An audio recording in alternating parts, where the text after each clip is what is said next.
Welcome to HowPerfectlyHuman.com. I'm Emily. I'm Scott, and this is not going to be a funny video.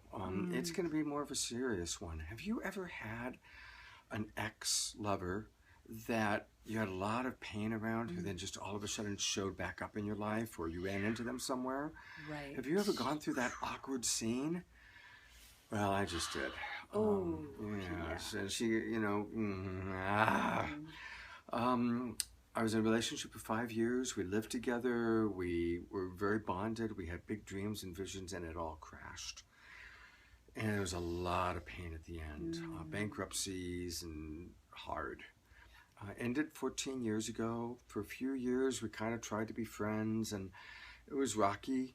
And then we just really went in different directions. She moved to another country. I didn't see her for years. We had a mutual friend who died about 6 months ago. Had a little contact. And then I got a text from her saying, I'm on my way up to your geographic area. I'm moving to the area. I'm coming to Harbin Hot Springs. I'm going to be at your class today. wow. And so she shows up at my class with Emily that we teach together. And I was just, Yeah. it was hard. Really hard. I can imagine just how shocked you were, surprised. I'm imagining you may have even felt blown out of your body, didn't know what to do. All those things. Spinning. And I'm trying to teach the class. Thank God Emily was there holding space. And Emily was amazing. She held space for me. She held space for my ex. Gave her lots of, we gave her good attention. And then after the class, it was like, she was like, okay, let's get into, discussing our issues. And I couldn't. I didn't have, I was so not ready. And I acknowledge part of that might have been flight. But part of it was just, I wasn't ready. Yeah. And so I'm imagining what you were really needing was safety. Yeah. And part of safety is I'm imagining creating limits and boundaries about what you actually need, so that things don't go into more escalation and pain, but that you guys can stay in a connected place. So that it doesn't spin out into a bad direction. Which is one of the primary things we teach. We've worked with hundreds of couples. Most of them are in pain. And we teach these very things. But boy, I'm so glad you were there to remind me and support me, because part of me felt guilty. Part of me felt like she's trudged all the way up here, driven a long ways. Right. I have an obligation. To now give her what she wants. And I couldn't authentically do that. Thank you for acknowledging that. It's like, how often does guilt drive us when it's not coming from a healthy, centered place of what we actually need? And in this case, what was the boundary that you had to create? Well, the boundary was, I can't do this right now. And I want to really vulnerably share that I've had a real rescuer complex my whole life. I was born on Christmas Day. I grew up with a Messiah complex. And in my relationship with this person, which ended 14 years ago, I played the rescuer a lot, and her needing things and demanding things and wanting things, and I would kind of want to please her. Yeah. And so I was noticing the difference, because now I'm in a relationship with someone who, Emily, is so committed to not being codependent, so committed to us not doing any rescuer, victim, perpetrator game, or unconscious codependence. And so just seeing the difference between our relationship and there's this relationship that I used to be like that.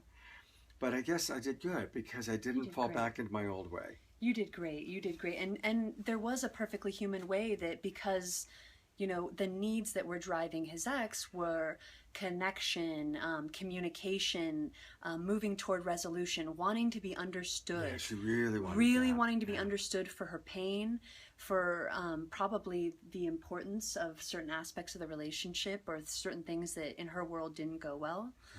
And so it's hard when we're triggered to drop into really imagining what the other person's reality is, because Scott was just so spin out into, oh my God, I got to take care of myself. What do I need? And that's where it was really important for me to come in as a third-party neutral observer to really go, okay, let's make sure Scott gets his needs met and taken care of.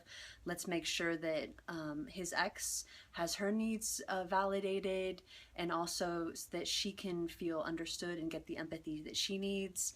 And you did a great job of being neutral. Thank you. I felt safe and protected, but I felt like you found the right balance of being my partner, but also being a mediator coach in that situation. So thank you. You're welcome. Thank you so much. And I'm just really thinking about how important and even essential it is that when there's a painful breakup and there's a lot of pain and there's the longing to come back for healing, to have a third-party neutral coach. Yeah. And that's where, you know, we see a lot of people and we step in to provide that for people, because it's so easy for it to go into polarization, separation, and for the pain and the judgments and the interpretations. All that. All of that that sends us spinning. If you hadn't been there, that's what would have happened. Yeah. There would have been a fight. I would have walked off. She would have felt, you know, the ex would have felt, and you being there, giving her empathy, giving her understanding that I couldn't.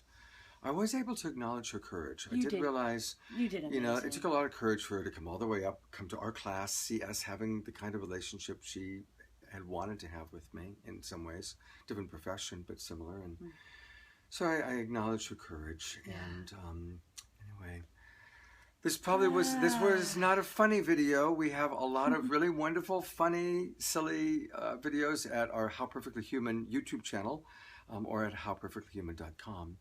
But we thought this would be valuable because it was so real, and one of the bigger things that's happened to me in a while, and the hardest thing that's happened to me for a while. Yeah. And so just asking you, how have you managed, or how's it been for you when you've had exes show up in your life? Especially with exes where it didn't go well in the separation or the breakup. And how are you handling it in present time? Are you getting the support that you might need to be able to move things toward closure or resolution? So thank you for listening. We look forward to hearing your comments. We always enjoy that. HowPerfectlyHuman.com YouTube channel. See ya.